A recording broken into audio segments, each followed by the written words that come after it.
Bueno, muy bien, buenas noches. Gracias a Dios por este momento, por este tiempo que Dios nos da de poder estar en su presencia, de poder recibir su palabra, de poder abrir nuestro corazón como orábamos antes de comenzar, que sea el Señor de verdad trayendo esa semilla, esa palabra a lo profundo de nuestro corazón. Esa palabra que puede cambiar el rumbo de nuestra vida. A veces nosotros escuchamos la palabra, pero no tenemos nuestros sentidos abiertos para que la palabra de Dios fluya en nuestro corazón.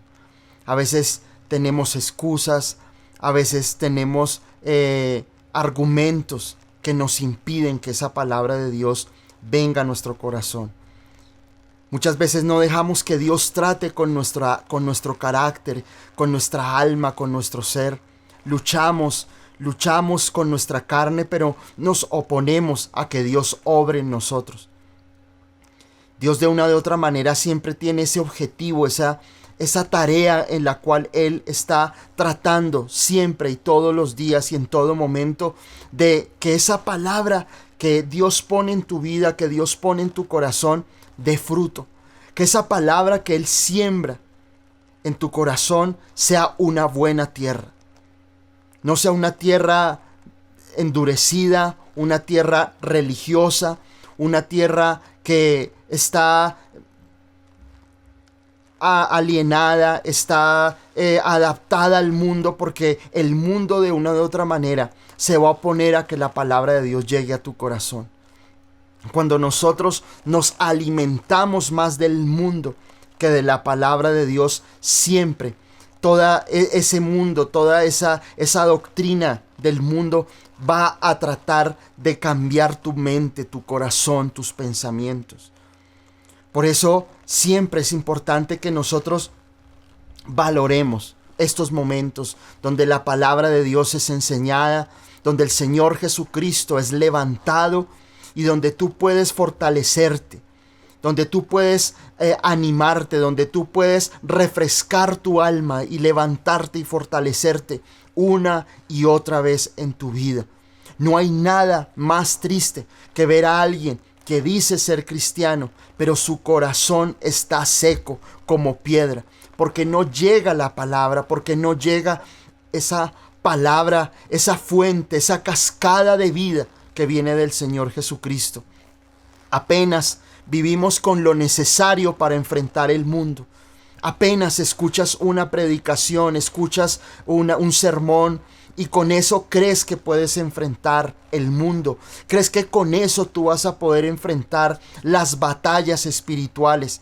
El mundo y toda la maldad todos los días busca avanzar para apagar el fuego de tu corazón. Para que la sal que hay en tu corazón, esa sal que dice el Señor, que somos la sal de la tierra, pierda su esencia, pierda su sabor. El mundo, con su oscuridad, con todas las cosas que nos ofrece, trata de empujarnos para que nosotros perdamos ese fuego y ese ardor, y que cuando venga la tentación, cuando venga ese momento difícil, tú no tengas las armas, tú no tengas las herramientas para luchar. Pueda que en estos momentos tú enfrentes el mundo, enfrentes las situaciones con lo que tú recuerdas de la palabra. De pronto tú traes a memoria versículos del pasado, traes memoria aquello que algún día te habían enseñado en la iglesia, pero no tienes armas. Hoy no tienes armas, hoy no tienes esa fortaleza espiritual para enfrentar lo que el mundo está haciendo. El mundo todos los días busca que los hijos de Dios nos apaguemos, que aquellos que hemos sido llamados por el Señor perdamos el sazón, perdamos la luz, que alumbremos poco, porque esa es la amenaza que el enemigo tiene contra nosotros, contra la iglesia, y es que tú pierdas ese fuego. Sé que estás conectado esta noche, sé que estás en esta noche no por casualidad. Dios te ha permitido estar en este lugar. Dios dice en su palabra que pone el querer como el hacer. Pero quiero decirte esta noche que no dejes que tu corazón, tu tierra se vuelva una tierra seca, una tierra endurecida, una tierra en la cual por más semilla que el Señor quiera sembrar en tu corazón, está seca, tu corazón está endurecido, tu corazón está amañado por el mundo, por las mentiras que el enemigo ha querido poner en nuestro corazón. No hay nada más angustiante que ver personas que no tienen cómo luchar frente al mundo. No tienen armas para poder defenderse ante las situaciones que el mundo les ofrece, ante la enfermedad, ante la angustia, ante las necesidades, ante el hambre, ante la seducción del mundo en todas las áreas. Si nosotros vemos hoy nuestro mundo, el mundo actual, no nos permite buscar a Dios. Porque este mundo está hecho para que tú estés trabajando, para que tengas necesidad. Los precios de los alimentos, del combustible, de los servicios, todos los días sube. Para que de una de otra manera vuelvas a sentirte como se sintió el pueblo de Israel allí en Egipto, cuando Faraón endureció su corazón contra el pueblo de Israel, para que no buscara a Dios. Entonces rebajó el material con el que hacían el adobe para construir las casas o para construir aquellos monumentos, aquellos dioses. Y lo que hacía era endurecer su corazón para que el pueblo no pudiera buscar a Dios. Y eso es lo que el mundo está haciendo hoy contigo y conmigo. El mundo cada vez está haciendo la diferencia entre aquellos que amamos al Señor y perseveramos aunque hayan tinieblas y hayan momentos difíciles, o aquellos que se dejan seducir, aquellos que pierden su amor, como dice su palabra, que el amor de muchos en los postreros días se enfriará. Porque eso es lo que el mundo está haciendo. El mundo te seduce, el mundo te entretiene, el mundo está buscando que tú te adaptes a él. Pero el Señor dice en su palabra: no se conformen a este siglo. No se conformen a lo que el mundo, no nos conformemos a lo que el mundo, a lo que la seducción de este mundo nos está ofreciendo. Es más, nosotros tenemos que todos los días buscar que nuestro fuego arda, que iluminemos mucho más, que nuestra sal sea con mayor sazón, con mayor fuerza, que incomodemos al mundo con nuestra presencia, que incomodemos a aquellos que están en nuestro lugar de trabajo, que los incomodemos porque saben que en nosotros está el Señor Jesucristo. Hay una nueva ola que ha venido a la iglesia. Y es que nosotros en las iglesias tenemos que, los pastores, buscar cómo entretener a las personas. Cómo mantenerlas entretenidas para que no se nos vayan. Porque como el mundo ofrece entretenimiento, entonces nosotros tenemos que rebajarnos al nivel del mundo para lograr enganchar personas. Y no hay mayor trampa para la iglesia del siglo XXI que tener que entretener o tener que utilizar armas de evangelización que sean colocarnos los trajes del enemigo para poder ganarlos a ellos. ¿Qué será si en las iglesias no hay entretenimiento? Entonces la gente se iría. No podemos caer nosotros en la trampa de mantener a la gente como aquellos payasos que se paran en los semáforos, o aquellas personas que hacen circo, que tienen 5 pelotas rotando en el aire, porque así hay muchos pastores y muchos líderes en las iglesias, buscando cómo tratar de entretener a la gente para que la gente se quede en las iglesias. Pero nosotros estamos llamados a volver a la palabra. Estamos llamados a volver a las raíces de la palabra de Dios. Y que allí en tu trabajo tú puedas hacer luz. Y que no te conozcan como que tú eres cristiano, pero también tú compartes del mundo. Que tú eres cristiano y que tú te dices conocer al Señor y tú oras y lees la Biblia, pero también compartes con el mundo. Acordémonos de Daniel, que dice la palabra que no se contaminó con la comida de Nabucodonosor. Y nosotros tenemos que ser la diferencia. Tenemos que ser la diferencia. Tenemos que ser la luz del mundo.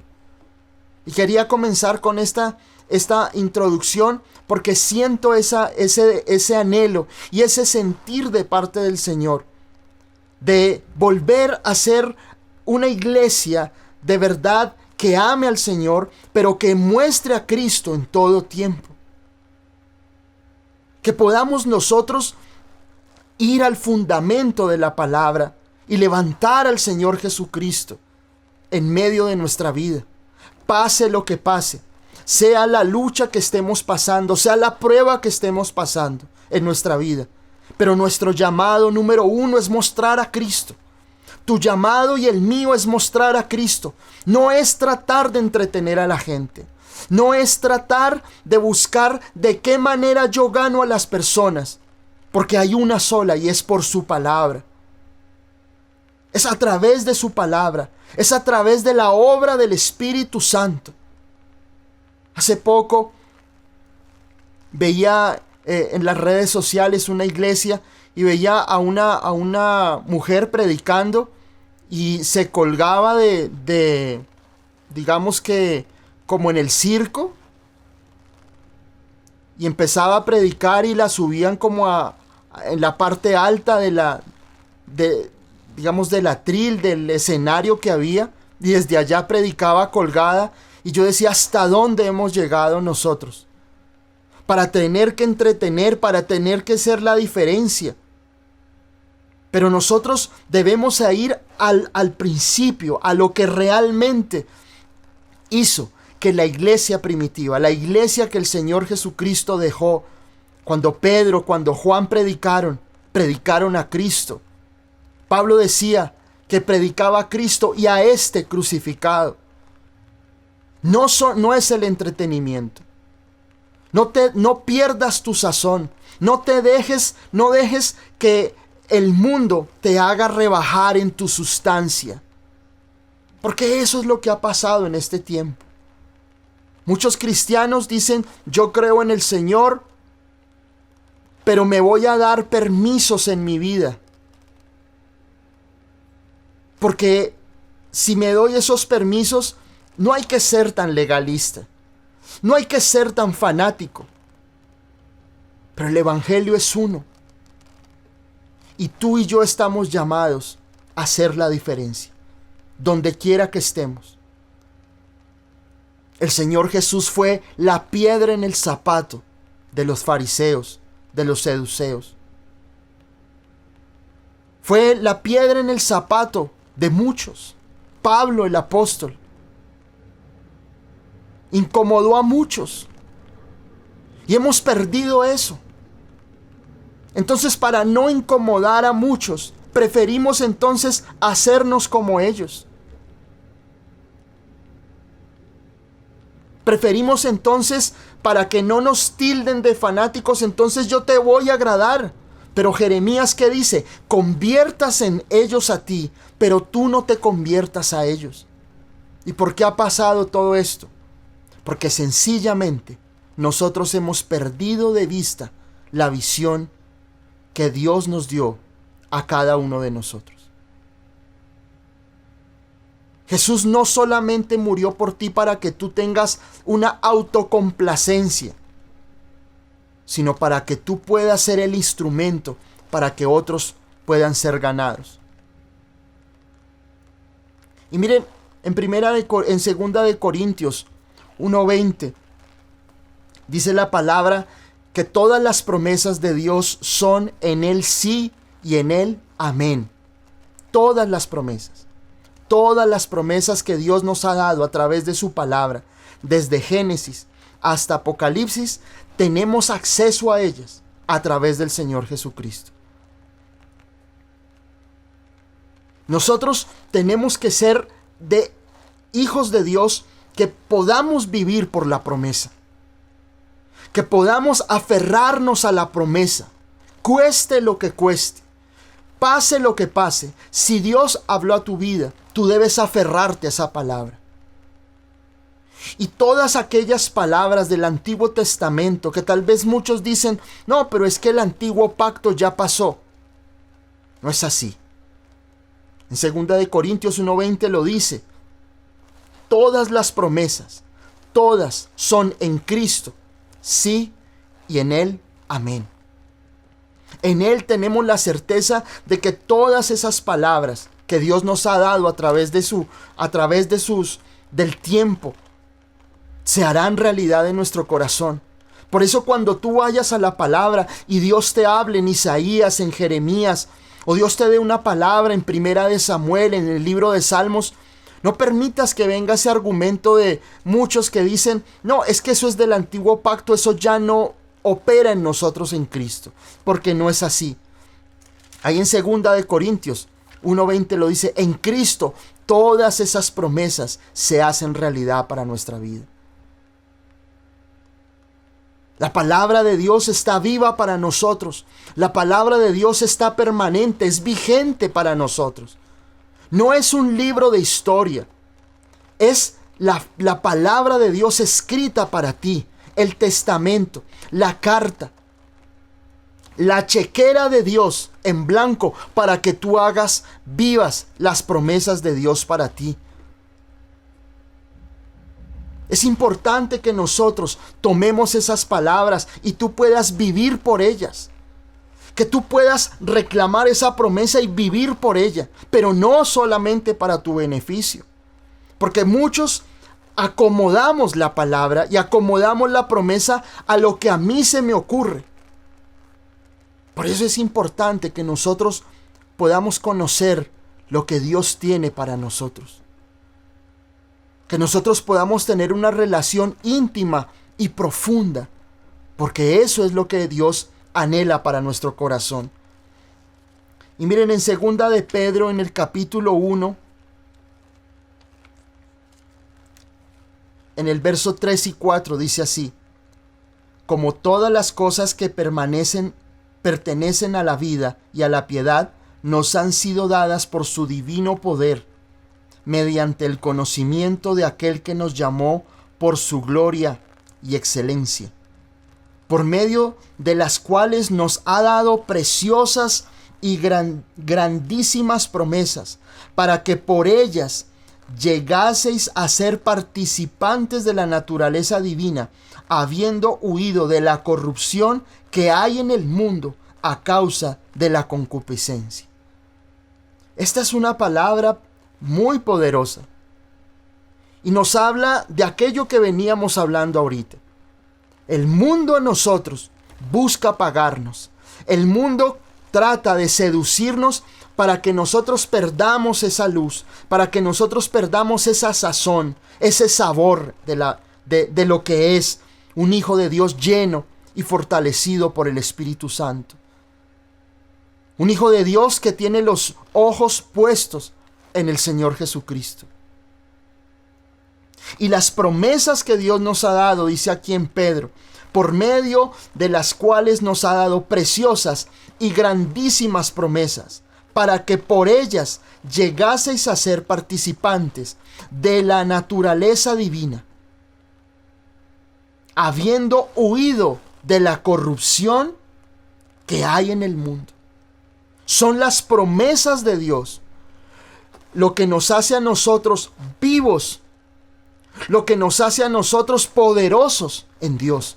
Cuando la promesa de Dios se hace realidad en tu vida, cuando la promesa que Dios te ha dado se hace realidad, entonces tú tienes el poder de huir del mundo, porque esa palabra te fortalece, porque esa palabra se hace viva en tu vida. Cuando entiendes el sacrificio de nuestro Señor Jesucristo, y entiendes el poder que hay en su resurrección y en poder tener sus promesas reales para ti, entonces eso hace la diferencia para que tú ya no estés en el mundo, sino que por esas promesas que el Señor ganó por ti, tú puedas alcanzar esa victoria aquí en el mundo. Dios no quiere más que tú vivas una vida derrotada. Dios no quiere que tú sigas viviendo una vida en depresión, en tristeza. Dios quiere que tú mires a las promesas y te aferres a ellas. Que tú voltees tu mirada de ese lugar como esa mirada que tenía el hijo pródigo. O seguir mirando el hato de cerdos que comían esa comida de restos de otras comidas, de comida dañada. O miraba hacia el Padre y volvía. Y nosotros, tú y yo, nos vamos a ver siempre enfrentados. O seguimos mirando al hato de cerdos del mundo, o tú volteas tu mirada para volver al Padre. Y allí estaba la promesa.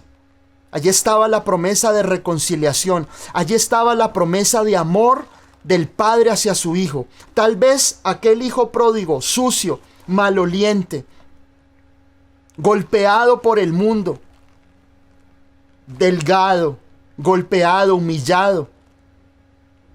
Pero él decía, tal vez aquellos jornaleros tienen que comer, tienen vestido, me volveré a mi padre.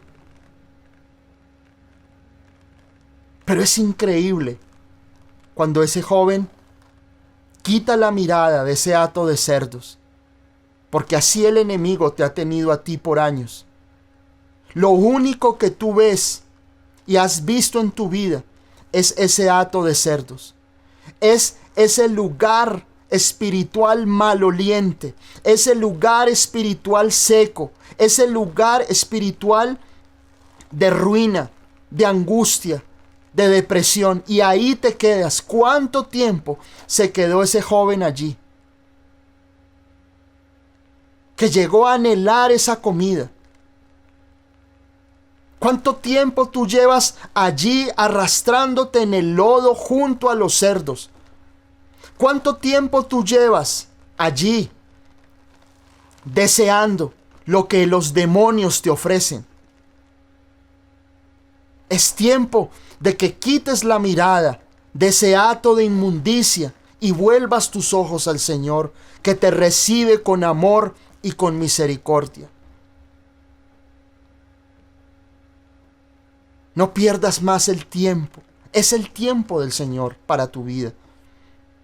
Por eso dice aquí en 2 de Pedro, que Dios nos ha dado grandísimas y preciosas promesas. Recuerda cuáles son las promesas que Dios te ha dado. Recuerda por un momento cuáles han sido esas promesas que un día te ilusionaron y te hicieron salir lágrimas de tus ojos. Aquellas promesas que tú las recibiste y sentiste que el mismo cielo había descendido cuando Dios te lo habló. Pero el enemigo ha querido mentirte y poner en tela de juicio esa promesa. Y has preferido, como aquel hijo pródigo, darle la espalda al Padre porque no cumplió alguna de ellas. O tal vez querías que se cumpliera en el tiempo, pero tu impaciencia te hizo claudicar en la fe. Es por eso que nosotros debemos aferrarnos. Un cristiano, un hijo de Dios, debe vivir de la promesa. Un cristiano, sus conversaciones deben ser: Dios me prometió, estoy orando por mi promesa. Tal vez veo dificultades, pero estoy clamando, estoy ganando mi promesa en oración porque sé que el Señor me ha dado. Pero muchas veces nuestra conversación es todo lo contrario. Dios me mintió, Dios no me dio lo que yo estaba pidiendo, me cansé de orar, me cansé de perseverar. Amén. Esta es la introducción. Ahora sí, vamos a la palabra, vamos a lo que Dios tiene para nosotros el día de hoy, que es maravilloso. Vamos a Jeremías, el libro de Jeremías, en el capítulo 29, en el verso 11. Jeremías, capítulo 29, en el verso 11. Y quiero que abras tu corazón para lo que Dios tiene para tu vida hoy. Porque esta es una palabra para ti que me estás viendo. Que me estás viendo acá o esta noche aquí en nuestro grupo. O que tal vez me estás viendo a través del video en nuestro canal de YouTube. Pero esta palabra es para ti. Esta palabra no es para el que está a tu lado. Hoy no es día de codazos. Hoy no es día de miradas. Hoy es día de que tú cierres tus ojos y recibas esta palabra porque es para ti. Jeremías capítulo 29, en el verso 11, dice: porque yo sé los pensamientos que tengo acerca de vosotros, dice Jehová, pensamientos de paz y no de mal, para daros el fin que esperáis. Leamos nuevamente. Porque yo sé los pensamientos que tengo acerca de vosotros, dice Jehová, pensamientos de bien o pensamientos de paz y no de mal, para daros el fin que esperáis. Amén. Miren, Dios siempre, el objetivo de Dios siempre que ha tenido con la humanidad es tener una relación íntima. El propósito, grábate eso en tu corazón, el propósito de Dios siempre ha sido tener una relación personal contigo, una relación íntima contigo. El propósito de Dios desde antes de la fundación del mundo era tener un plan maravilloso de intimidad y de amor con los seres humanos. Muchas personas tienen un concepto errado de Cristo. La gente tiene el pensamiento, es que Jesús vino a hablar bonito, Jesús vino a hablar de las enseñanzas del Sermón del Monte, el Señor vino a hacer milagros y murió en la cruz y resucitó, punto. Hasta ahí llega su concepto de Cristo. Pero no ha entendido que el objetivo de Cristo antes de la fundación del mundo y el propósito de Jesús hacerse carne a través de María, su madre terrenal, que fue el instrumento que Dios utilizó para poder él venir al mundo en condición de hombre. Su propósito es que tú y el Padre se pudieran reconciliar para tener una relación íntima, una relación de amor. Ese era el objetivo de Cristo al venir al mundo. Ese era el objetivo de Cristo al morir por ti en la cruz del Calvario. Que tú pudieras tener una relación personal, íntima y eterna con el Padre. No había otro objetivo. Lo que nos dividía a nosotros con el Padre era el pecado, que ya lo hemos hablado muchas veces. No solo el pecado de Adán, sino también nuestro propio pecado. El objetivo de Dios siempre ha sido querer tener una relación contigo de amor y de gracia a través de nuestro Señor Jesucristo. No hay otro objetivo que Dios persiga contigo que tener una relación personal e íntima con Él. Una relación donde tú puedas ver a Dios como tu Abba, como dice en Romanos 8. Abba Padre. Que tú puedas ver a Dios como el Dios amoroso, tierno, que cuida de ti y que por más de que pases por situaciones donde Él disciplina, como dice su palabra, al que ama, disciplina. La relación del Nuevo Testamento, cuando Cristo sube, muere por nuestros pecados en la cruz, pero resucita. Ya nosotros no somos llamados el pueblo de Dios, sino ahora seremos llamados hijos suyos. Es decir, que el objetivo de la cruz y el objetivo de la muerte del Señor Jesucristo era acercarte al Padre. Acercarte al Padre. Ese era el objetivo. El objetivo siempre ha sido que tú puedas tener una relación personal.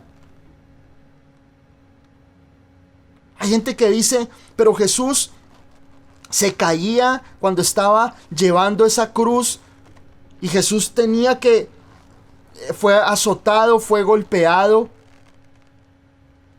Pero ¿qué motivaba a Jesús llegar hasta la cruz?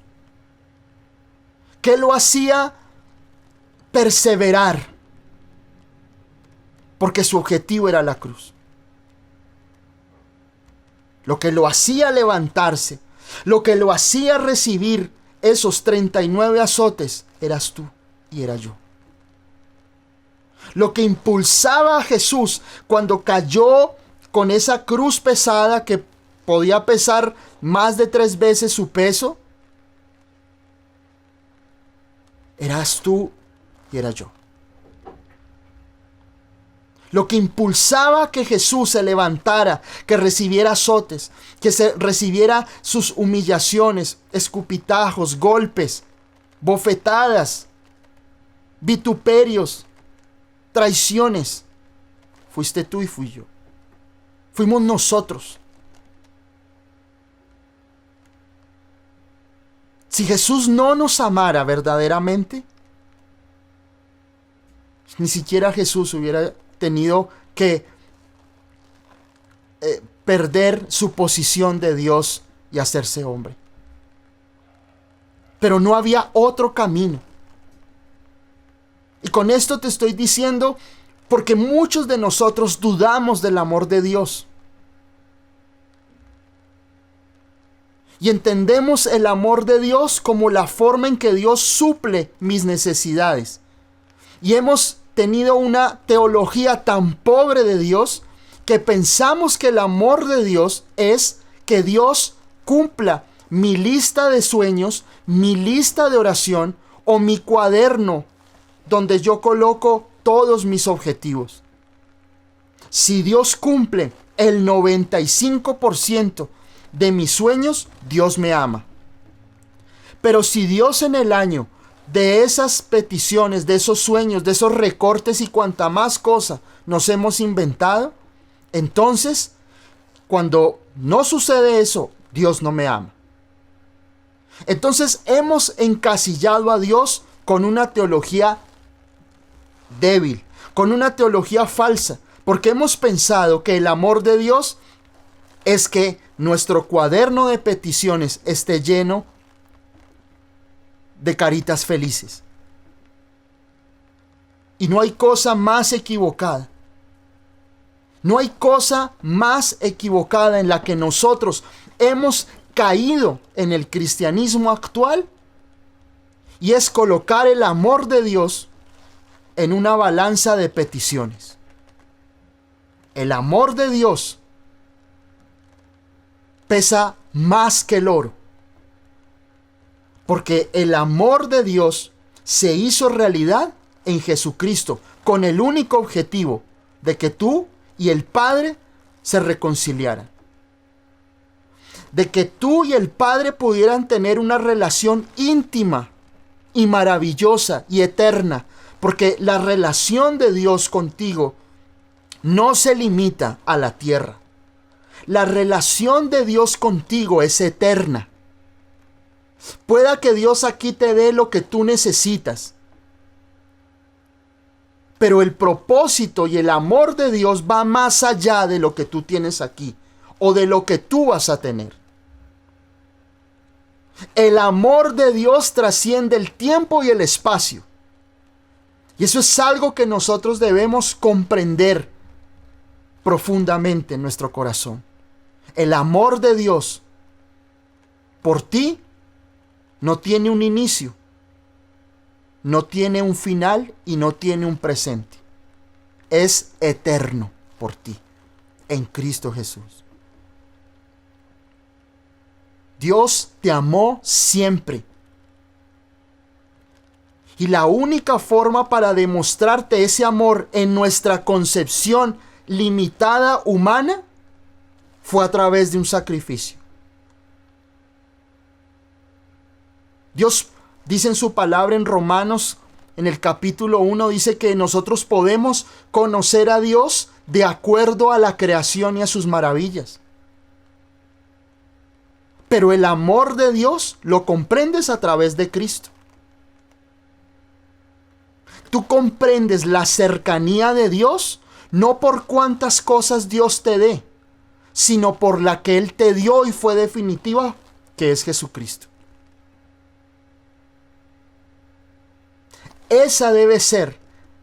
Ese principio debe ser el fundamento de mi vida. Entonces, ¿por qué muchos mártires, como Esteban, como Jacobo, como los mismos apóstoles? Pablo, que según los historiadores dicen que murió decapitado. Pedro murió crucificado de cabeza. Algunos fueron quemados. En la época de Nerón, el emperador, cogían a los cristianos y los colocaban en postes en las calles de Roma y los encendían como antorchas en las noches. Los quemaban vivos y los dejaban ardiendo durante toda la noche. ¿Y por qué aquellos que murieron así glorificaban al Señor y lo adoraban? ¿Cuántas personas que fueron perseguidas cuando comenzó todo el imperio chino, y habían cristianos que iban a predicar y que eran matados, eran perseguidos? Recuerdo un testimonio de una familia cristiana en China. Los enterraron vivos porque conocían al Señor Jesucristo y lo alababan y lo buscaban y le compartieron a otras familias. Y el padre, mientras que su esposa y sus hijos estaban a su lado, que también los estaban enterrando vivos, comenzaron a alabar al Señor. Comenzaron a adorarlo. Y la presencia de Dios fue tal que muchos de los que estaban allí encontraron a Cristo. Tú y yo debemos tener un conocimiento de Dios, pero un conocimiento de su amor, una experiencia personal y viva. Una experiencia real del amor de Dios en nosotros. Aquí en Jeremías, en el capítulo 29, en el verso que estamos leyendo, Jeremías 29:11, dice, porque yo sé los pensamientos que tengo acerca de vosotros. Dios no quiere que nada se interponga. Nada. Dios quitó todos los obstáculos posibles y por haber para que tú te pudieras relacionar con el Padre.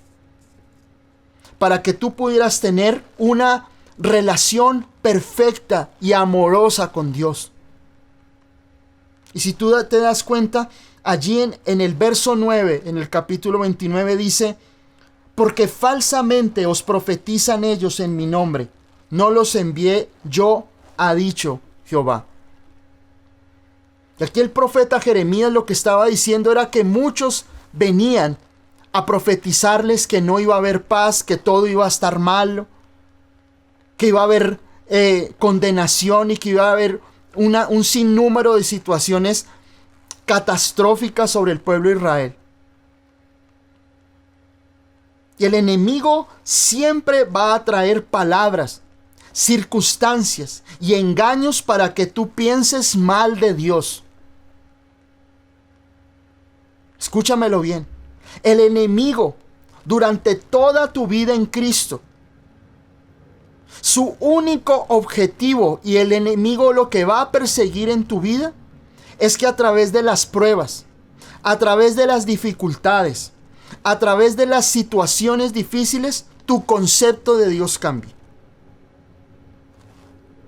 Si el enemigo logra que tu concepto de Dios cambie, él ya ganó.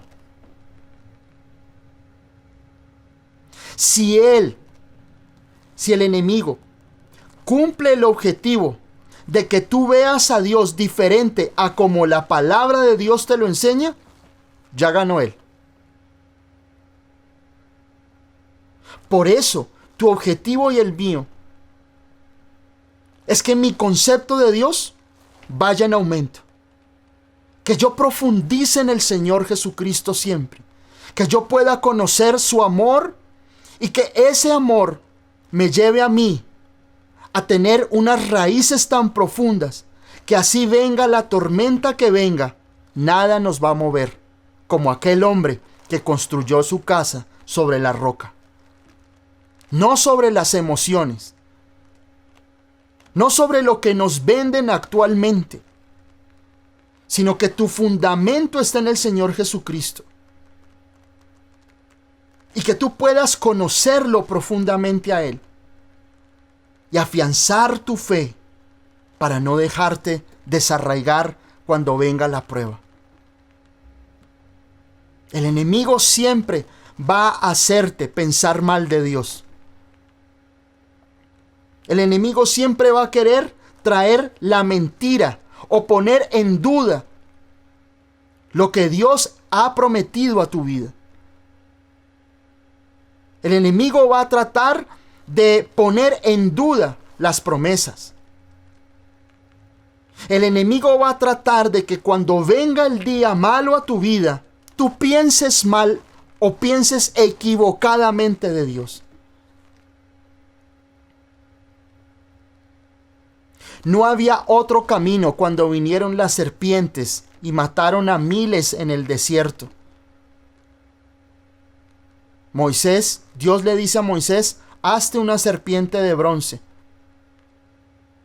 y enróllala en un tronco y levántala, y todo aquel que me mire, que mire aquella serpiente de bronce, será sano.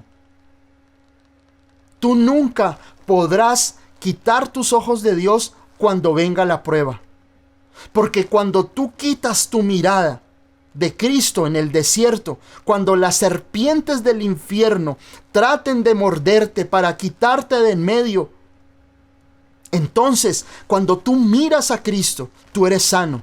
Ese veneno, esa ponzoña, esa inmundicia que el enemigo siembra en tu carne, en tu vida, para que tú dudes y perezcas en el desierto, será completamente destruida, y ese veneno será disipado por la gracia de nuestro Señor Jesucristo.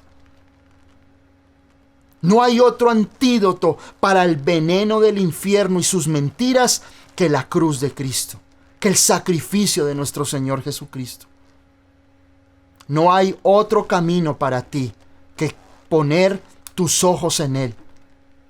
Porque el día que tú quites tus ojos de Él para mirar las mentiras del enemigo, tu concepto de Dios cambió, y cuando tú te despiertes y cuando tú vuelvas en sí como el hijo pródigo, te vas a dar cuenta que estás en el lugar equivocado, que tal vez los compañeros que tienes serán esos cerdos, o tal vez serán aquellos cadáveres que perezcan en el desierto. El Señor Jesucristo quiere que tú pongas tu mirada en Él y que tú pongas toda tu confianza en Él.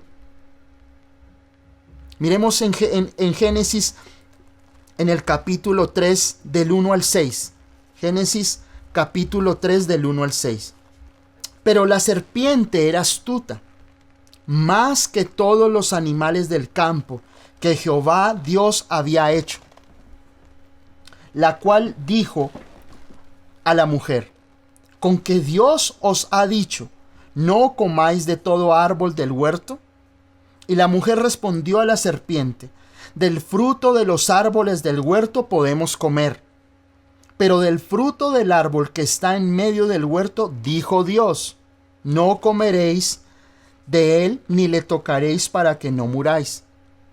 Entonces la serpiente dijo a la mujer, no moriréis, sino que sabe Dios que el día que comáis de él serán abiertos vuestros ojos, y seréis como Dios, sabiendo el bien y el mal.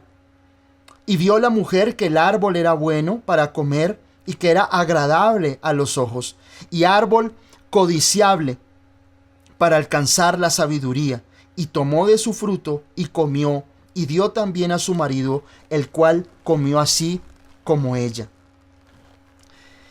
Miren, desde el inicio, en el huerto, Satanás mostró su estrategia. Y su estrategia fue tergiversar lo que Dios le había hablado a ellos, a Adán y a Eva. El propósito de Dios siempre será romper la comunión entre tú y Dios. Siempre. Porque Satanás, escúchamelo bien, Satanás te odia. Porque tú eres la creación perfecta de Dios. Dios te hizo con amor. Dios te hizo con ternura. Dios no te hizo para fracasar. Dios te hizo para Él. Dice su palabra. Todas las cosas con Él y por Él fueron hechas para alabanza y gloria de su nombre. Tú fuiste hecho para alabanza de Dios. Tu vida, tus manos, tus ojos, tu boca fue hecha para la alabanza del Señor. Y Satanás odia eso. Odia a la creación perfecta. Porque Satanás perdió su lugar en los cielos por el orgullo, por creer que era lo máximo, por creer que era aquel querubín único que podía estar a la altura de Dios. Por eso Dios lo desecha. Pero cuando Dios crea al hombre y a la mujer, a Adán y a Eva, no había algo más maravilloso que eso. Y Satanás se llena de envidia. Y su objetivo desde allí es que el hombre, tú y yo, tengamos una comunión rota con Dios. Y va a hacer todo lo posible y por haber, para que tú no tengas una relación de amor con el Padre. Él va a querer romper la comunicación con Dios siempre en tu vida, con Dios. Dios no quiere que tú hables con Él. El enemigo no quiere que tú hables con Dios. El enemigo no quiere que tú hables con Dios. El enemigo no quiere que tú pienses bien de Dios. El enemigo no quiere que tú esperes lo mejor de Dios. El enemigo no quiere que cuando venga la prueba tú te aferres a la palabra de Dios y tu pensamiento y tu forma de pensar y tu fe hacia Dios sea inmutable. Él lo que quiere es tergiversar completamente todo lo que Dios te ha hablado y poner en duda la promesa para que tú claudiques y pierdas en la fe. Ese es su objetivo. El objetivo es que tú y Dios no se hablen. El objetivo del enemigo es ocuparte para que tú no lo busques en oración. El objetivo del enemigo es confundirte cuando tú leas la Biblia y tú digas yo no entiendo nada, prefiero dejarla cerrada porque no la entiendo. El objetivo del enemigo es que tú no lo alabes. El objetivo del enemigo es que tú no escuches la palabra. Porque él, su único objetivo es hacer perder la comunión que Dios tiene preparado para ti. Esa relación de amor eterna. Y siempre va a tratar de venir como vino en el huerto. y sembrar la duda. Miremos las frases que el enemigo utiliza. En el verso 2 dice, y la mujer respondió a la serpiente. En el verso 1 dice, con que Dios os ha dicho. En el verso 1 del capítulo 3 de Génesis, con que Dios os ha dicho, no comáis de todo árbol del huerto. Lo que el enemigo va a querer hacer siempre es como que, ¿de verdad Dios te prometió que tú ibas a ser prosperado? Mira cómo estás. ¿De verdad Dios te prometió que tú ibas a sanar? Pero mira tus síntomas. ¿De verdad Dios te prometió que te iba a dar una esposa? Mírate al espejo. ¿De verdad tú crees?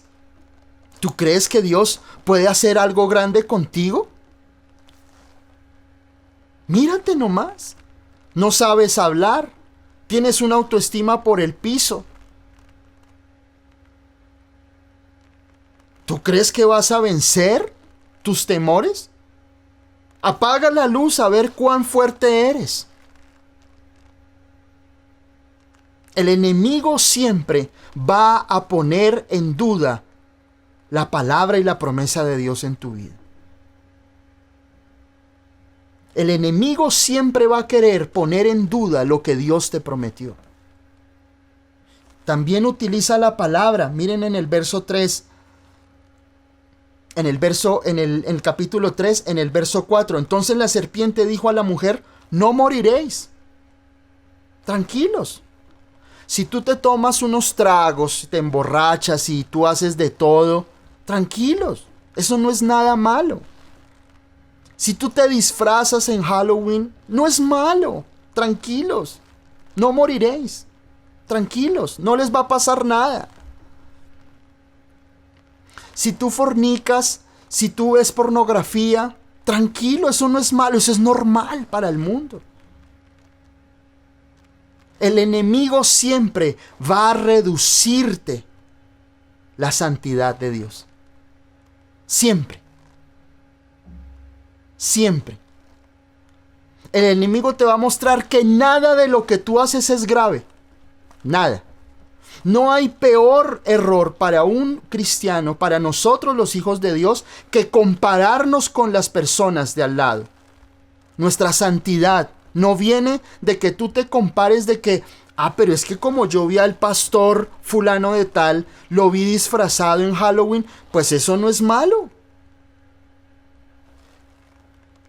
Pero es que yo vi a este y yo vi al otro, entonces eso no tiene nada. No. Dios a ti no te mandó a compararte con nadie. Dios te mandó a ti a poner tus ojos en Cristo. Punto. No hay otra forma. Dios a ti no te mandó que si en esta iglesia hacen o dejan de hacer, o si este pastor hizo o no hizo, salió en un columpio, salió disfrazado de payaso, entonces de ahora en adelante todo va a ser así. Es que fulano de tal hace esto, fulano de tal que es famosísimo y dice que ama al Señor, entonces hace una cosa y hace la otra. Entonces yo también lo voy a hacer. La pregunta es, ¿tú a quién sigues? ¿A tu artista favorito o a Cristo? Tus ojos deben de estar puestos en Él. Por eso el enemigo lo que le dice a la mujer es, le dice, no moriréis. O sea, ¿quién te dijo que tú ibas a morir? ¡Qué exageración! Este Dios sí, siempre exagerando todo. Así siempre va a jugar contigo el enemigo. Siempre va a reducirte tus niveles de integridad, tus objetivos, tus disciplinas y las va a bajar. Siempre. Date un permiso. Mira, llevas orando 7 días, no ores el lunes. Tranquilo. ¿Para qué vas a la iglesia? Allá todos roban en las iglesias. Allá todos son unos hipócritas en la iglesia. Tranquilo, no vayas a la iglesia. Tranquilo.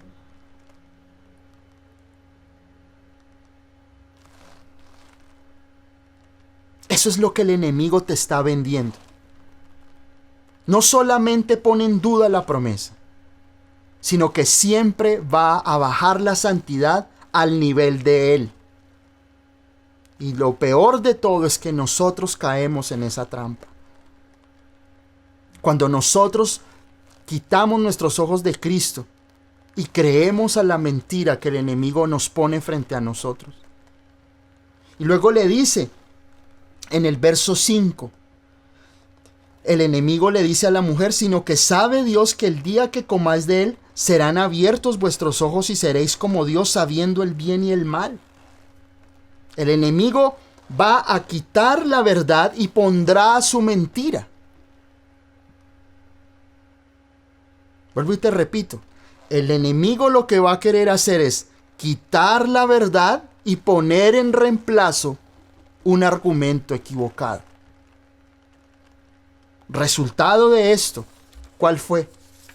Que el diablo se salió con las suyas en el huerto. Y ellos cambiaron su concepto de Dios. Ya Dios no era el mismo Dios para Adán y para Eva. No fue el mismo.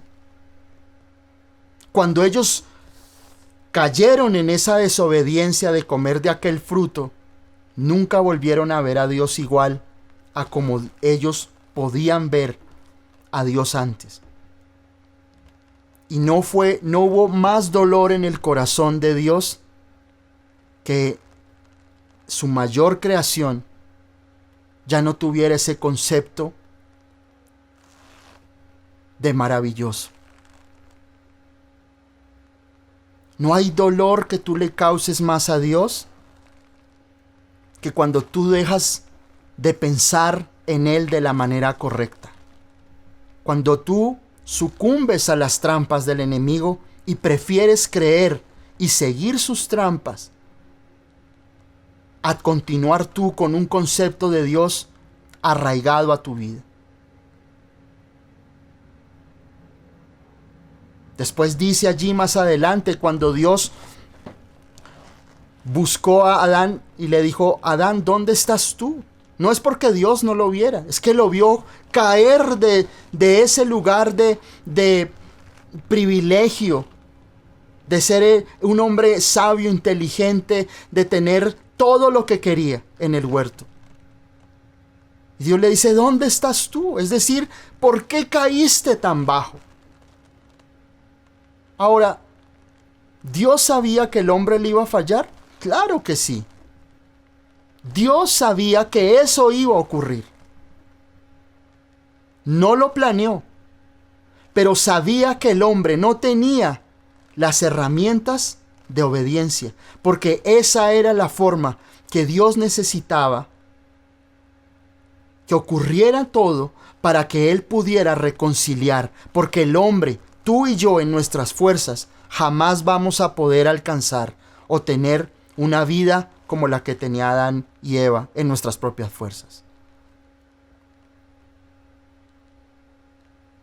El huerto quedó allí abandonado por la desobediencia, pero no estoy hablando de pecado y condenación. Estoy hablando que Adán y Eva creyeron a lo que el enemigo les había dicho y su concepto de Dios cambió por completo. Y aquí en Jeremías, en el capítulo 29, donde estamos nosotros estudiando el día de hoy, dice, porque yo sé los pensamientos que tengo acerca de vosotros. Y esta palabra es una promesa muy linda, es una promesa preciosa para nosotros. Miren, Dios dice aquí en su palabra, aquí hay 3 palabras claves que quiero que miremos. Dice, porque yo sé los pensamientos. Y esa palabra sé, viene del hebreo yada.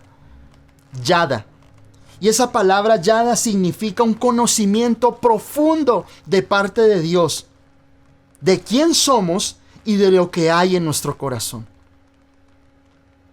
Esa palabra, cuando Él dice, porque yo sé, yo conozco, yo sé quién eres, yo sé que anhelas, yo sé que sueñas, yo sé por lo que tu corazón palpita, yo sé lo que hay en tu corazón.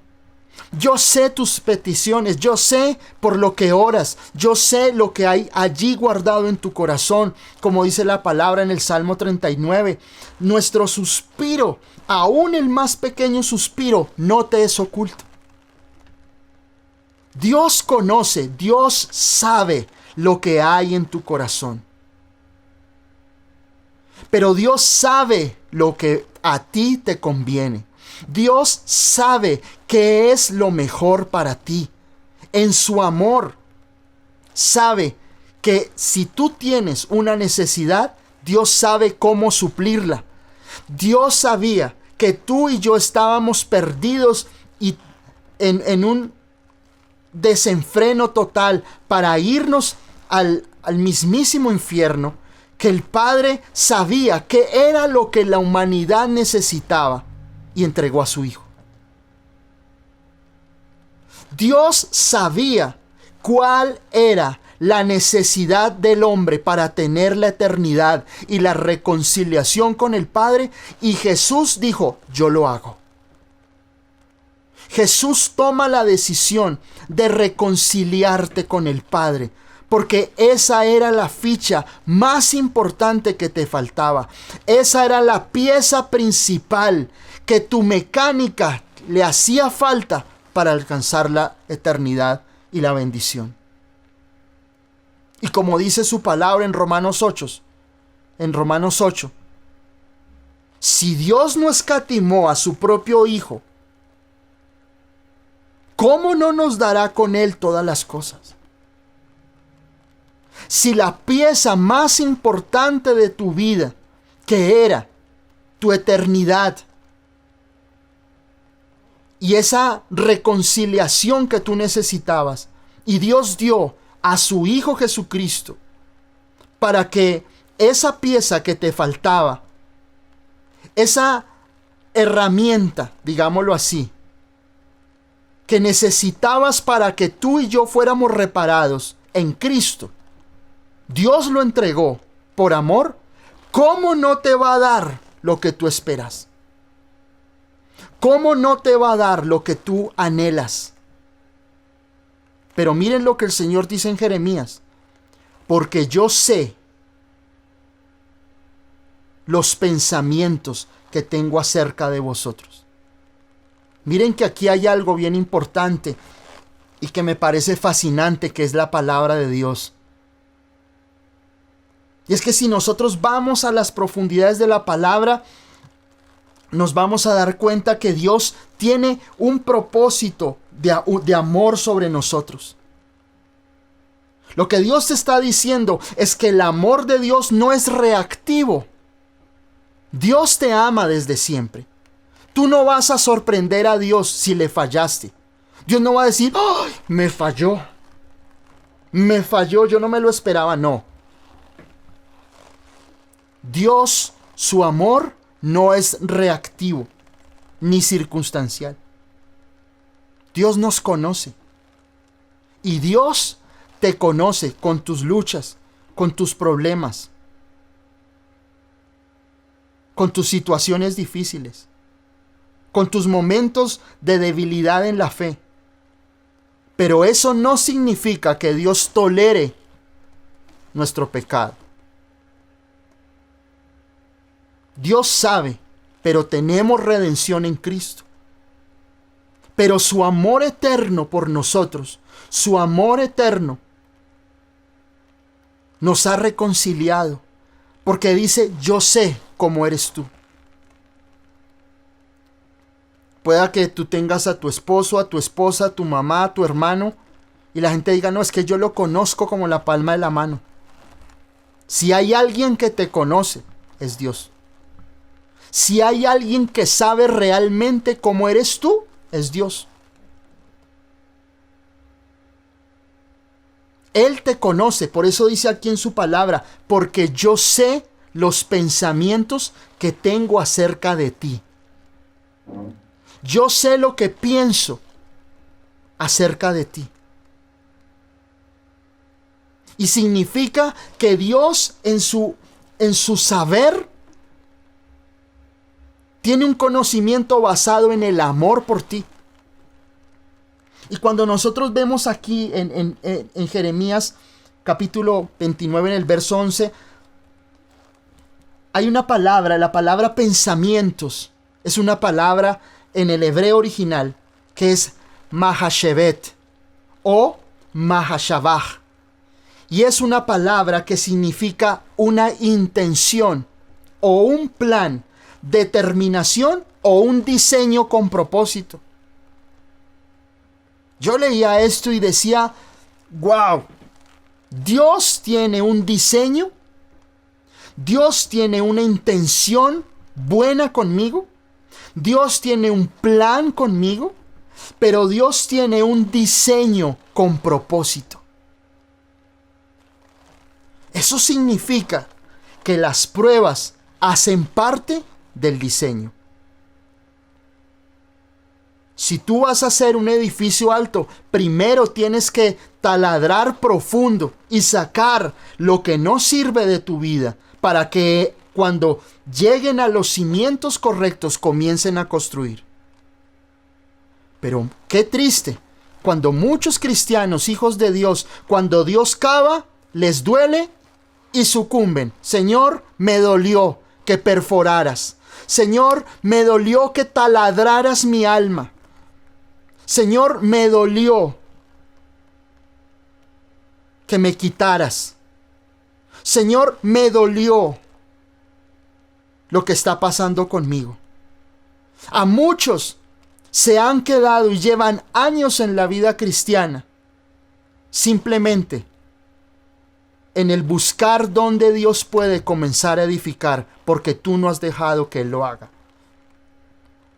Porque cuando vino la prueba, porque cuando vino el remesón en tu vida, todos tus ideales se fueron para el piso. Todos tus ideales, todos tus planes, los que tú habías hecho, se fueron al piso. Entonces, tú dices, Señor, no me sirve. No me sirve así, Señor. Yo quiero que tú ya edifiques. Yo quiero ser un edificio de 20, 30, 40 pisos, Señor.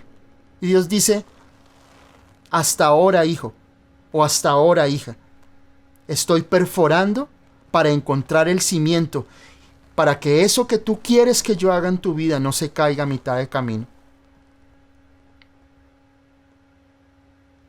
Esa palabra mahashavet o mahashabach en hebreo es una palabra que tiene un significado maravilloso. Y es que Dios tiene intenciones buenas, tiene un diseño bueno, tiene un propósito bueno, tiene un diseño, tiene una determinación buena hacia ti.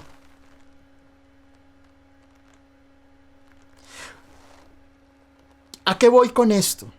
Y es que el enemigo muchas veces te ha hecho pensar que esto es mentira. La Biblia dice en Hebreos 11:10 que el arquitecto y constructor es Dios. Dios planea y Dios construye. Dios planea contigo algo, pero Dios espera construirlo. El problema es que nosotros muchas veces no le creemos a Dios. Y que cuando viene la prueba, cuando viene la circunstancia difícil, es porque Dios no nos ama. Y caemos en lo que veníamos hablando. El enemigo viene a susurrarte. No le creas a Dios. Dios te está probando porque Dios se olvidó de ti. Dios a ti te está pasando lo que te pasó y te ha pasado de todo en la vida porque Dios no te ama. Porque Dios te odia. Porque Dios no le importas. Vean lo que le sucedió a Adán y Eva en el huerto. Es su misma estrategia. El diablo no tiene creatividad. No la tiene. No la tiene. Porque de él no puede salir nada bueno. Él es un ser bruto. Y usa las mismas artimañas de siempre. Y a ti te va a hacer creer que Dios no te ama. Él te va a susurrar cuando tú ores, pero ¿para qué oras si Él no te escucha? Pero mira tus síntomas, siguen iguales. Mírate al espejo, estás igual. ¿Te sigue doliendo? No pasó nada. Dios no, te vas a morir así. Vas a fracasar así. Tu negocio no prospera, así va a seguir tu negocio. Porque la artimaña del enemigo siempre va a ser que tú pienses mal de Dios. Pero Dios te dice, yo tengo pensamientos buenos para ti. La comunión se rompe cuando tú piensas lo contrario a lo que Dios piensa de ti. Eso es. La comunión se rompe cuando tú dejas de pensar en el Dios de bondad y de amor que es. Cuando esa comunicación entre tú y Dios se rompe, es porque tú no piensas como Dios piensa de ti, sino que tú piensas como el diablo quiere que pienses. En términos de fracaso, de enfermedad, de derrota, y haciendo pensar que Dios te odia, que Dios está lejos de ti. Eso fue lo que había en el corazón de Adán. Por eso se esconde. Porque cuando tú no piensas y no tienes un concepto de Dios correcto, siempre te vas a esconder de Dios. Siempre te vas a aislar de Dios. Siempre tu vida, tus pensamientos y tus acciones estarán fuera del eje divino. Siempre estarán allí. Pero cuando tú estás en sincronía con lo que la palabra de Dios dice para tu vida, y tú sabes que por más prueba, que por más dificultades que tú estás viviendo, pero tu concepto de Dios no cambia, entonces, queridos y amados, la promesa está cerca. La bendición está cerca para tu vida, porque tú conoces a Dios. ¿Qué hizo el enemigo con Jesús en el desierto? Usar la misma estrategia que siempre ha usado. Tratar de tergiversar el amor y la protección y la promesa de Dios. Lo que hizo Satanás en el desierto fue tratar de poner a Jesús en contra de su Padre. Ese fue su objetivo. Poner en duda la promesa. Señor, ¿tienes hambre? Jesús, tú puedes convertir esas piedras en pan. Come algo, Jesús. Lo sube al pináculo del templo. Señor, lánzate, porque dice en tu palabra, dice que tú, cuando tú te lances o cuando tú vayas a tropezar a sus ángeles, tiene ese propósito de que te van a levantar. Y le muestra los reinos, le muestra todo el poder, le dice, todo esto es para ti, Jesús. ¿Estás buscando fama, Jesús? No le creas, no confíes en el camino, en el método que el Padre está usando. Jesús, ¿para qué tienes que ir a una cruz? ¿Para qué tienes que morir? Póstrate ante mí y solucionado el problema. Lo peor de todo es que muchos de nosotros sí hemos caído en el postrado me adorares. Queremos alcanzar la fama, queremos comer ese pan cuando no hay nada en nosotros. Y nosotros sí hemos fallado en el desierto. Muchas veces. Pero gracias a Dios de la obediencia de Cristo, que nos ha dado eterna bendición. Y por Él somos bendecidos en nuestra vida. Y ahí en Jeremías, en el capítulo 29, en el verso 11, dice, porque yo sé los pensamientos que tengo acerca de vosotros, pensamientos de paz. Y ya sabemos lo que dice la palabra. La palabra paz es shalom. Y la palabra shalom no es solamente paz, como muchos piensan. La palabra shalom es una palabra que significa bienestar, sanidad, prosperidad, seguridad, felicidad. Ya no sigas creyendo los argumentos que el diablo pone en tu mente, de que Dios quiere verte mal, de que Dios se goza viéndote sufrir, de que Dios quiere verte enfermo, de que tú eres el mártir del siglo XXI, que tú eres el Job del siglo XXI. Deja de pensar así. Deja de pensar así, porque los pensamientos que Dios tiene acerca de ti son pensamientos de paz, de bendición, de bienestar. Ahora, eso no significa que no vengan pruebas. Van a venir, pero Dios sigue pensando en ti en términos de amor.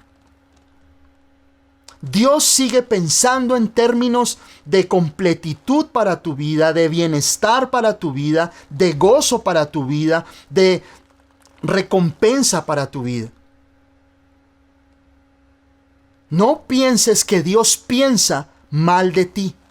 No pienses que cuando tú te acercas a Dios, Dios te dice: tú eres un pecador, tú no estás apto para que te acerques a mí.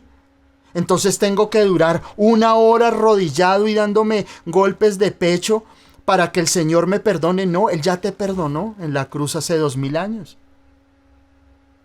Por eso la palabra dice: cuando entres a mi presencia, entre con acción de gracias. ¿Gracias de qué? Gracias porque tu sangre me limpió. En el Padre Nuestro, la oración del Señor, les dice Jesús: Padre nuestro que estás en los cielos. Reconoce a Dios. Dale gracias porque Él está contigo. Y no te sientas más condenado. Piensa bien de Dios. Pero no por lo que yo te diga hoy, sino porque tú vas a la palabra. Porque cuando tu concepto de Dios cambia, las cosas cambian. Porque cuando tu concepto de Dios es completamente acorde y sincronizado con la palabra, es decir, que si Dios tiene pensamientos de paz, de shalom, de bendición, de bienestar, de que tú puedes esperar lo mejor de Dios, entonces al Dios que tú estás buscando es un Dios amoroso y tierno. Entonces piensa igual a Dios. Señor, tú eres bueno. Tú eres grande, tú me amas. Repítelo todos los días. Dios, tú me amas. Tú estás enamorado de mí, Señor, y yo de ti. Si algo yo estoy seguro, es que cuando han venido pruebas a mi vida, yo digo: Señor, yo miro a la cruz. Y ahí tú me demostraste que me amas, Señor. La mayor prueba de amor es esa. Si hoy las cosas no se dan, si hoy estoy pasando por pruebas, por dificultades o por el desierto que esté pasando, nada se compara con el amor de Dios, que es la cruz. Dios cumplirá su promesa, la cumplirá. Pero no rechaces ese taladrar de Dios en lo profundo pensando que Dios te odia, que Dios no me ama, es que Dios no me responde. Porque ¿sabes qué va a pasar con eso? Que esos argumentos los va a usar el diablo para que tú peques y te separes de Dios. Entonces, como yo le decía un día a mi esposa, que hablábamos, la persona, 1, le cree al enemigo sus mentiras. Como consecuencia, ¿qué va a pasar? Yo voy a castigar a Dios pecando. Voy a ofender a Dios yendo a rumbear, yendo a fumar vicio, yendo a tomar drogas o yendo a fornicar o a adulterar. Entonces yo le voy a demostrar a Dios, le voy a dar donde más le duele a Dios. Y es que si se supone que me ama, entonces voy a vengarme de lo que Dios me está haciendo. Esa es la teología de muchos. Entonces Dios no me responde. Bueno, Dios, listo. Pero te voy a demostrar que lo que te hago, lo que voy a hacer te va a doler. Amigo y amiga, quiero decirte esta noche que no hay pensamiento más infantil y más lejos de la palabra que tú tratar de vengarte de Dios, no orando, fornicando, alejándote de Dios y haciendo cuanta cosa y revolcarte en el mundo, tratando de hacerle pensar a Dios que Dios va a correr detrás de ti, que Dios va a parar su misericordia y su gracia porque tú estás haciendo un berrinche delante de Dios porque Dios no te respondió como tú querías. Creo que tú y yo estamos equivocados. Porque Dios tiene pensamientos de bondad y de amor para ti. Dios tiene pensamientos de bendición para ti. Pero eso no significa que no vayan a venir pruebas. Van a venir. Pero tu concepto de Dios jamás debe cambiar. Porque Él es tu Salvador. Porque Él murió por ti. Y su prueba de amor está completamente hecha. Y quiero finalizar con esto en el verso 12 de Jeremías 29. Verso 12. Dice: entonces me invocaréis y vendréis y oraréis a mí y yo os oiré. Y algo que el Señor me enseñaba de esto es que muchas oraciones no son respondidas porque nuestro concepto de Dios es equivocado. Dios aquí en Jeremías le dice a través del profeta a su pueblo. Le dice primero: yo sé los pensamientos que tengo acerca de ti. Piensa bien de mí. Ten el concepto correcto de mí. Y dice en el verso 12, entonces me invocaréis y vendréis a mí y oraréis a mí y yo te oiré. ¿No es lo mismo que dice la palabra en Hebreos? Porque es necesario que el que se acerca a Dios crea que le hay y que es galardonador de los que le buscan. Es lo mismo. Pero aquí Dios nos lo dice de una manera mucho más cercana. Piensa bien de mí, dice el Señor. Ten el concepto correcto de que yo soy el Dios todopoderoso. El Dios que cumple los pactos. El Dios que te bendice, que te ama, que te dio salvación. Entonces, cuando tú me veas de la forma correcta y tú veas que yo soy el Salvador, aquel que murió por ti en la cruz del Calvario y te dio eternidad y te reconcilió con el Padre, entonces, si tú ves eso y si tú crees eso, tu oración no vuelve a ser la misma. Porque tú podrás entrar a la presencia de Dios con confianza y Dios te oirá. Pero muchas oraciones hoy no son respondidas porque tú piensas en un Dios equivocado, en una caricatura que el diablo pone frente a ti y en la cual tú has creído. Tú crees que Dios es alguien pusilánime que un día cambia de parecer y un día, como muchos ateos dicen, Dios está jugando a los dados con nosotros. Dios juega al ajedrez con nosotros a su complacencia. No hay error doctrinal más grande que pensar que Dios está jugando al azar contigo y que le gusta hacerte sufrir. Como cuando yo era niño y cogía los insectos y les quitaba las patas o les quitaba un ala o colocaba la lupa a ver qué pasaba. Dios no es así. A mí me gustaba sentirme poderoso con los insectos. Cogía hormigas y les quitaba una extremidad, les quitaba un ala a ver qué pasaba. Dios no es lo mismo y es jocoso. Pero Dios no está jugando a los dados contigo a ver qué sucede. Es tiempo de que tú puedas volver a ese concepto del Dios de amor, que solo a través de nuestro Señor Jesucristo, en su muerte, en su sangre, logró poder hacer ese puente de amor entre el Padre y tú. Jesús llevó todo el castigo para que tú no pensaras mal de Dios. Jesús dijo: el que me ve a mí, ve al Padre. Y si tú viste a Jesús haciendo ese sacrificio tan grande por ti, es porque el Padre realmente nos ama. Es porque el Padre realmente te ama y piensa lo mejor para tu vida. Piensa lo mejor de ti. Ya no permitas más esos argumentos y esas mentiras en tu corazón de que eres un fracasado, de que Dios no te ama. Porque Dios piensa de ti bien.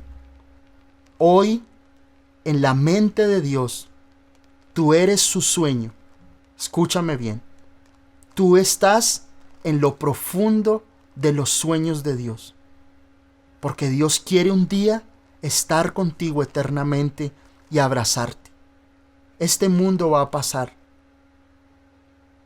Este mundo es un tiempo donde nosotros debemos creer, y aquí Juan Gabriel me pone una palabra bien bonita que dice: es tiempo de creer para ver, creer para ser canal de bendición para otros. Amén. Gracias, Juan Gabriel. Y así es. Cuando nosotros creemos correctamente, entonces ocurren cosas maravillosas, no solo para nosotros, sino como lo que Juan Gabriel nos dice, para ser un canal de bendición para otras personas. Amén. Entonces oro al Señor que esta palabra llegue a lo profundo de tu ser, que tú la puedas meditar luego, que tú puedas profundizar, pero de verdad que tú puedas decir: Señor, tú piensas bien de mí, tú piensas lo mejor de mí. Entonces, ¿cómo yo no te voy a retribuir eso, Señor? ¿Cómo no voy a pensar que tú, el Dios del universo, piensa bien y para bien en mi vida? Ya deja esos argumentos, deja de creerle al enemigo. Deja de creerle al enemigo sus mentiras. En el Salmo 138:8, ¿qué dice? El Señor cumplirá su propósito en mí. Y si nosotros vamos a la palabra, Job nunca cambió su pensamiento de Dios. Antes mejoró. Por más de que Job perdió a sus hijos, no se sabe, la palabra no nos dice si su esposa volvió con él o no, o estuvo con él, nunca lo dice. Pero Dios lo sanó, lo restauró, porque su concepto de Dios nunca cambió. Nunca cambió. Antes fue mejor.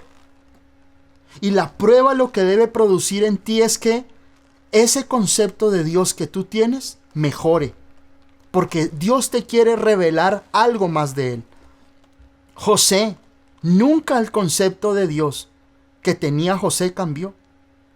Si él hubiera cambiado su concepto de Dios, hubiera caído con la mujer de Potifar. O tal vez se hubiera desviado del propósito de Dios. Lo que yo quiero decirte esta noche es que tal vez tú no tienes la fortaleza de José ni la de Job, pero tienes al Señor Jesucristo que te da la mano para restaurarte y levantarte. Que si tú le has fallado, Él pueda hoy unirte una vez y reconciliarte con el Padre nuevamente. Y dile: Señor, nunca más quiero volver a pensar mal de ti. Tal vez han pasado cosas horribles en mi vida, desafortunadas, pero nada me va a hacer cambiar el concepto de amor que yo tengo por ti. Así como a pesar de que yo te he fallado y a pesar de que muchas veces te he traicionado, tú sigues pensando bien de mí, Señor. Hoy quiero estar en sincronía contigo. Amén.